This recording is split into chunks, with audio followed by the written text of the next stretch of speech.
नमस्कार दोस्तों, स्वागत है आप सभी का हमारे चैनल पौराणिक लोक पर।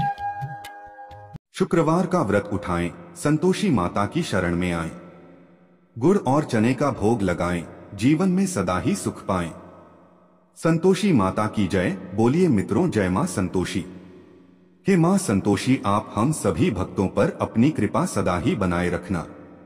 मित्रों, संतोषी माता के चरण कमलों का ध्यान करते हुए सुनते हैं शुक्रवार व्रत की बहुत ही सुंदर कथा। प्राचीन समय की बात है, एक गांव में एक बुढ़िया रहा करती थी। उस बुढ़िया के 7 पुत्र थे, 6 कमाने वाले थे और एक पुत्र कमाता नहीं था। उसके 7 बेटों की शादी हो चुकी थी और सबसे छोटे वाले बेटे की शादी एक अति गुणवान और सुशील कन्या के साथ संपन्न हुई थी। बुढ़िया अपने 7वें पुत्र का विवाह होने के बाद अपनी सबसे छोटी बहू से घर के सारे काम करवाती, परंतु उसे ठीक से खाना भी नहीं देती थी। यह सब लड़का देखता पर माँ से कुछ भी नहीं कह पाता था और उसकी बहू दिन भर काम में लगी रहती थी। वो उपले थापती, रोटी रसोई करती, बर्तन साफ करती, कपड़े धोती और इसी में उसका सारा समय बीत जाता था। बुढ़िया भी अपने 6 बेटों की रसोई बनाती और उन्हें अच्छा भोजन कराती और पीछे से जो कुछ जूठन बचता सो 7वें बेटे को उठाकर दे देती थी। बुढ़िया का 7वां बेटा बड़ा ही भोला भाला था। वो अपने मन में किसी भी प्रकार का कोई गलत विचार नहीं करता था। एक दिन वो लड़का अपनी बहू से बोला, देखो प्रिय, मेरी माता का मुझ पर कितना प्यार है। वह बोली, क्यों नहीं, बहुत प्यार है कि सबका बचा हुआ जूठा तुमको खिलाती है। वह बोला, भला ऐसा भी कहीं हो सकता है? मेरी माँ ऐसा कभी नहीं कर सकती। मैं जब तक आंखों से न देखूं मैं मान ही नहीं सकता। बहू ने हंसकर कहा, तुम देख लोगे तब तो मानोगे। ऐसे ही कुछ दिन बाद एक बड़ा त्योहार आया। बुढ़िया के घर में 7 प्रकार के भोजन और चूरमा के लड्डू बनाए गए। बुढ़िया का 7वां बेटा अपनी पत्नी की बात को जांचने के लिए सिर दर्द का बहाना करके एक पतला कपड़ा सिर पर ओढ़कर रसोई घर में सोने का बहाना करके लेट गया। अब तो लड़का कपड़े में से सब देखता रहा कि आखिर क्या हो रहा है। जब 6 भाई भोजन करने आए, उसने देखा कि माँ ने उनके लिए सुंदर सुंदर आसन बिछाए हैं, 7 प्रकार की रसोई परोसी है और हर बेटे को आग्रह करके जिमाती है कि खा ले बेटा। 7वां बेटा कपड़े के पीछे ये सब देख रहा था। 6 भाई भोजन करके उठे तब माता ने उनकी जूठी थालियों में से लड्डुओं के टुकड़ों को उठाया और एक लड्डू बना दिया। जूठन साफ कर बुढ़िया ने 7वें बेटे को पुकारा कि उठो बेटा, 6 भाई भोजन कर गए, अब तू ही बाकी है, उठना कब खाएगा? वह कहने लगा कि माँ, मुझे भोजन नहीं करना, मैं धन कमाने के लिए परदेश जा रहा हूँ। माँ को बेटे की बात पसंद आ गई कि बेटा परदेश जाएगा तो बहुत सारा धन कमा कर लाएगा। बुढ़िया ने अपने बेटे को जाने की आज्ञा दे दी और कहा कि कल जाता हो तो आज ही जा। वह बोला, हाँ हाँ, आज ही जा रहा हूँ। यह कहकर वह घर से निकल गया। चलते समय उसे अपनी पत्नी की याद आई। वह गौशाला में उपले थाप रही थी। वहीं पर जाकर वो अपनी पत्नी से बोला, हम जावे हैं परदेश को, आगे सो कुछ काल तुम रहियो संतोष से, धर्म आपनो पाल। वह बोली, जाओ पिया आनंद से, हमरु सोच हटाए, राम भरोसे हम रहें, ईश्वर तुम्हें सहाय। पत्नी बोली, दे निशानी आपनी, देख धरू मैं धीर, सुधी हमरी मति बिसारियो, रखियो मन गंभीर। वो बोला कि मेरे पास तुम्हें देने के लिए तो कुछ भी नहीं है, बस यह एक अंगूठी है, सो ले लो और अपनी कुछ निशानी मुझे भी दे दो। वह बोली, मेरे पास आपको देने के लिए क्या है? इतना कहकर वह पति के चरणों में गिरकर रोने लगी। इससे पति के जूतों पर गोबर से सने हाथों से छाप बन गई।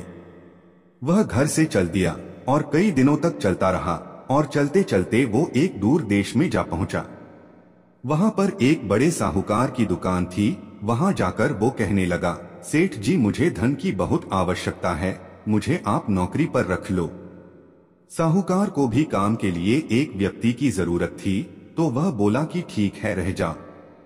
लड़के ने पूछा कि साहूकार जी, वेतन क्या दोगे? साहूकार ने कहा, तुम्हारा काम देखकर दाम मिलेंगे। और ऐसा कहकर उसको साहूकार के यहाँ नौकरी मिल गई। वह रोज सवेरे 7 बजे से रात तक सेठ के पास नौकरी करने लगा। कुछ ही दिनों में वो लड़का दुकान का सारा लेन देन, हिसाब किताब, ग्राहकों को माल बेचना, सारा काम करने लगा। साहूकार के 7 से 8 नौकर थे। वे सब चक्कर खाने लगे कि यह तो बहुत होशियार बन गया है। सेठ ने भी लड़के का काम देखा और 3 महीने में ही उसे आधे मुनाफे का साझीदार बना लिया। इसी प्रकार से समय बीता और वह लड़का 12 वर्ष में ही नामी सेठ बन गया। अब तो मालिक सारा कारोबार उस पर छोड़कर बाहर चला गया। संतोषी माता व्रत कथा के अनुसार अब बहू पर क्या क्या बीत रही है, सो आप सुनो। बेटे के जाने के बाद सास अपनी बहू को बहुत दुख देने लगी। सास सारी गृहस्थी का काम करवाकर बहू को लकड़ी लेने जंगल में भेज देती। इस बीच घर की रोटियों के आटे से जो भूसी निकलती उसकी रोटी बनाकर रख दी जाती और फूटे नारियल के खोपरे में पानी पीने के लिए दिया जाता। और इस तरह उस दुखियारी के दिन बीत रहे थे। पति के जाने बाद बहू पर सास के अत्याचार धीरे धीरे और ज्यादा बढ़ते चले गए। एक दिन बहू इस सब से दुखी होकर मंदिर चली गई। वहां उसने देखा कि बहुत सी स्त्रियां कोई पूजा कर रही थीं। उसने स्त्रियों से उस व्रत के बारे में जानकारी ली तो वे बोली कि हम संतोषी माता का व्रत कर रही हैं। इससे जीवन के सभी प्रकार के कष्टों का नाश होता है और जीवन में सुख समृद्धि आती है। निपुत्र को पुत्र मिलता है, प्रीतम बाहर गया हो तो जल्दी अपने घर को आता है। कुंवारी कन्या को मनपसंद वर मिलता है, सब तरह की सुख शांति प्राप्त होती है और जो कुछ मन में कामना हो वे सब इस संतोषी माता की कृपा से पूरी हो जाती है। उन स्त्रियों ने उसे बताया कि शुक्रवार को नहा धोकर एक लोटे में शुद्ध जल ले गुड़ चने का प्रसाद बना लेना तथा सच्चे मन से माँ का पूजन करना। हर शुक्रवार को निराहार रह संतोषी माँ की कथा कहना सुनना। इसके बीच व्रत का क्रम टूटे नहीं, सो लगातार इस नियम का पालन करना। साथ में कथा सुनने वाला कोई न मिले तो घी का दीपक जलाकर उसके आगे जल के पात्र को रखकर कथा कहना।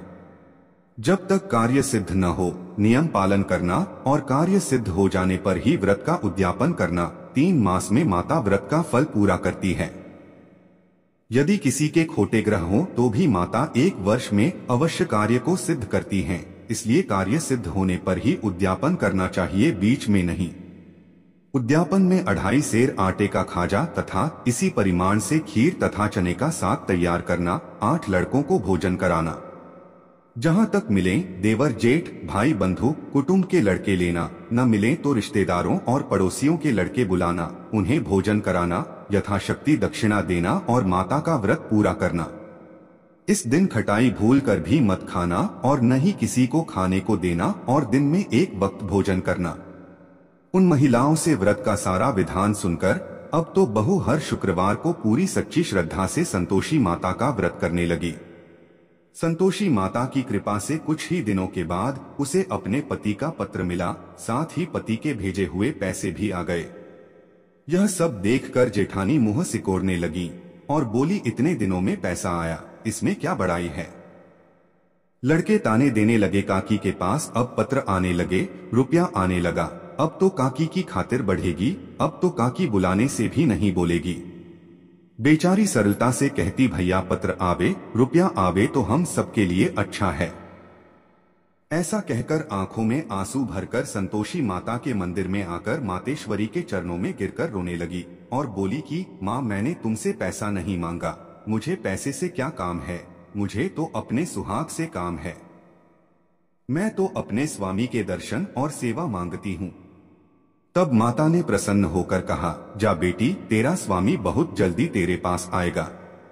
यह सुनकर वह खुशी से बावली हो गई और घर में जा काम करने लगी। अब संतोषी माँ विचार करने लगी कि इस भोली भाली पुत्री से मैंने कह तो दिया तेरा पति आएगा, पर कहां से।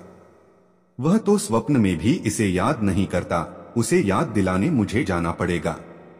इस तरह माता बुढ़िया के बेटे के पास स्वप्न में प्रकट होकर कहने लगी, साहूकार के बेटे, सोता है या जागता है। वह बोला, माता, सोता भी नहीं हूँ, जागता भी नहीं हूँ, बीच में ही हूँ, कहो क्या आ गया है। माँ कहने लगी, तेरा घर बार कुछ है या नहीं। वह बोला, मेरा सब कुछ है माता, माँ बाप भाई बहन बहू, क्या कमी है। माँ बोली, पुत्र, तेरी स्त्री घोर कष्ट उठा रही है, माँ बाप उसे दुख दे रहे हैं, वह तेरे लिए तरस रही है, तू उसकी सुधि ले। वह बोला, हाँ माता, यह तो मुझे मालूम है, परंतु मैं जाऊं तो जाऊं कैसे? परदेश की बात है, लेन देन का कोई हिसाब नहीं, कोई जाने का रास्ता नजर नहीं आता, मैं कैसे चला जाऊं? माँ कहने लगी, मेरी बात मान, सवेरे नहा धोकर संतोषी माता का नाम ले और एक घी का दीपक जला। दंडवत होकर दुकान पर जाकर बैठना, देखते ही देखते तेरा लेन देन सब चुकता हो जाएगा, जमा माल बिक जाएगा, सांझ होते होते धन का ढेर लग जाएगा। जब सवेरे उठकर उसने लोगों से अपने सपने की बात कही तो वे सब उसकी बात अनसुनी कर खिल्ली उड़ाने लगे कि कहीं सपने भी सच होते हैं। पर एक बूढ़ा बोला, देख भाई, मेरी बात मान, इस प्रकार सांच झूठ करने के बदले देवता ने जैसा कहा है वैसा ही करने में तेरा क्या जाता है? वह बूढ़े की बात मान, स्नान कर संतोषी माँ को दंडवत कर घी का दीपक जला, दुकान पर जा बैठा। थोड़ी देर में वह क्या देखता है कि देने वाले रुपया लाए, लेने वाले हिसाब लेने लगे, कोठे से भरे सामानों के खरीदार नकद दाम में सौदा करने लगे, शाम तक धन का ढेर लग गया। माता का चमत्कार देख प्रसन्न होकर मन में माता का नाम लेकर अपने घर ले जाने के लिए गहना कपड़ा खरीदने लगा और वहां के काम से निपटकर वह घर को रवाना हुआ। वह बहू बेचारी जंगल में लकड़ी लेने जाती है, लौटते वक्त माँ के मंदिर पर विश्राम करती है। वह तो उसका रोजाना रुकने का स्थान था। दूर से धूल उड़ती देख वह माता से पूछती है, हे माता, यह धूल कैसी उड़ रही है? माँ कहती है, हे पुत्री, तेरा पति आ रहा है। अब तू ऐसा कर, लकड़ियों के 3 बोझ बना ला, एक नदी किनारे रख, दूसरा मेरे मंदिर पर और तीसरा अपने सिर पर रख। तेरे पति को लकड़ी का गट्ठा देखकर मोह पैदा होगा, वह वहां रुकेगा, नाश्ता पानी बना खाकर माँ से मिलने जाएगा। तब तू लकड़ियों का बोझ उठाकर घर जाना और बीच चौक में गट्ठा डालकर 3 आवाजें जोर से लगाना, लो सासू जी, लकड़ियों का गट्ठा लो, भूसी की रोटी दो और नारियल के खोपरे में पानी दो, आज कौन मेहमान आया है? माता की बात सुन बहू बहुत अच्छा माता कहकर प्रसन्न होकर लकड़ियों के 3 गड्ढे ले आई। एक नदी तट पर, एक माता के मंदिर पर रखा और एक सिर पर रखा। इतने में ही वहां एक मुसाफिर पहुंचा। सूखी लकड़ी देख उसकी इच्छा हुई कि अब यहीं विश्राम करे और भोजन बना खाकर गांव जाए, और इस प्रकार भोजन बना विश्राम कर वह गांव को गया। वो घर में सबसे प्रेम से मिला और उसी समय बहू सिर पर लकड़ी का गट्ठा लिए घर में आती है। लकड़ी का भारी बोझ आंगन में डाल, जोर से 3 आवाज देती है, लो सासू जी, लकड़ी का गट्ठा लो, भूसी की रोटी दो, नारियल के खोपरे में पानी दो।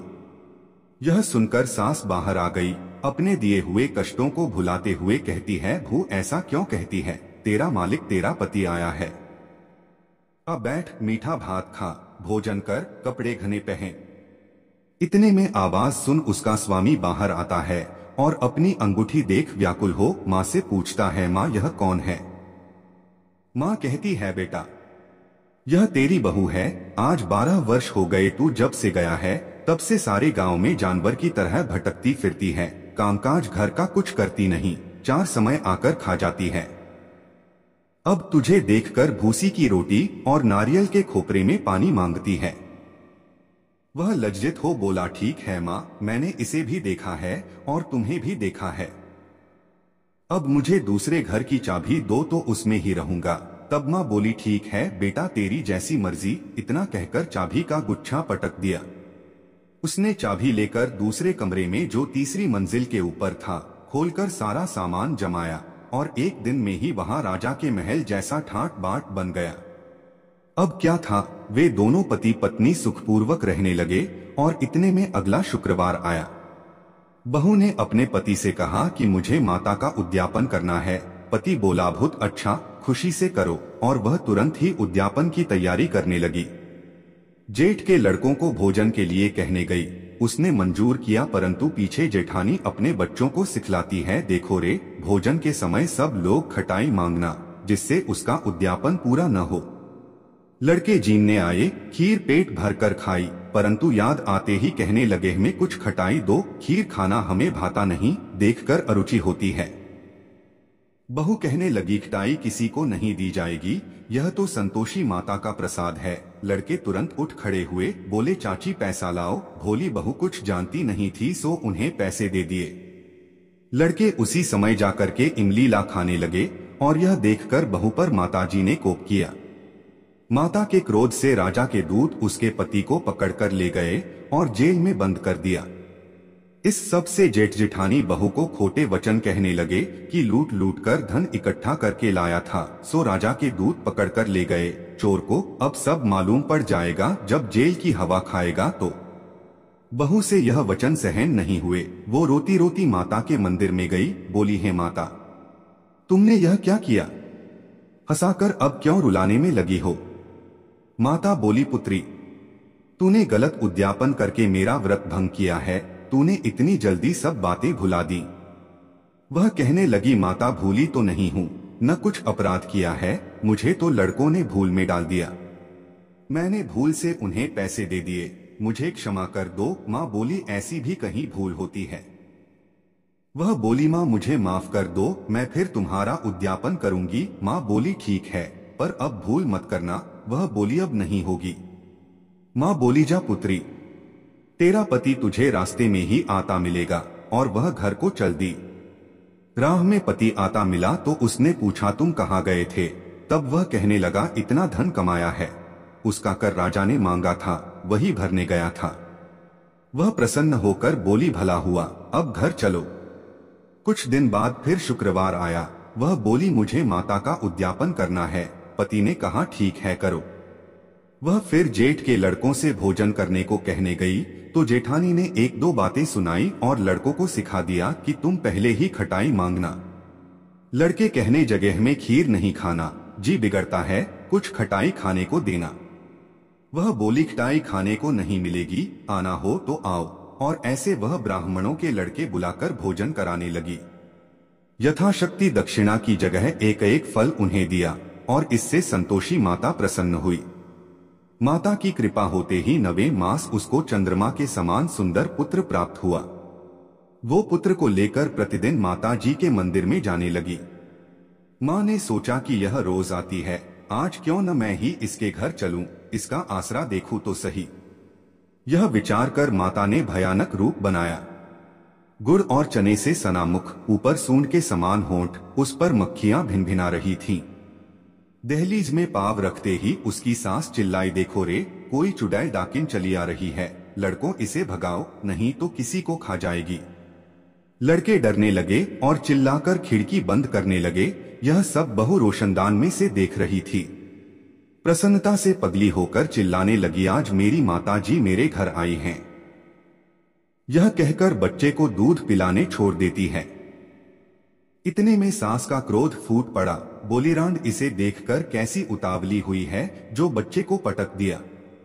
इतने में मां के प्रताप से जहां देखो वहीं लड़के ही लड़के नजर आने लगे। वह बोली मां जी मैं जिनका व्रत करती हूँ यह वही संतोषी माता हैं। इतना कह झट से सारे घर के किवाड़ खोल देती है। सबने माता के चरण पकड़ लिए और विनती कर कहने लगे हैं माता हम मूर्ख हैं, हम अज्ञानी हैं, पापी हैं। तुम्हारे व्रत की विधि हम नहीं जानते, तुम्हारा व्रत भंग कर हमने बहुत बड़ा अपराध किया है। हे माता आप हमारा अपराध क्षमा करो। इस प्रकार माता प्रसन्न हुई और सभी को आशीर्वाद दिया। माता आपने बहू को जैसा फल दिया वैसा सबको देना। जो भी भक्त माता की यह कथा पढ़े उसका हर मनोरथ पूर्ण हो। तो बोलिए प्रेम से संतोषी माता की जय।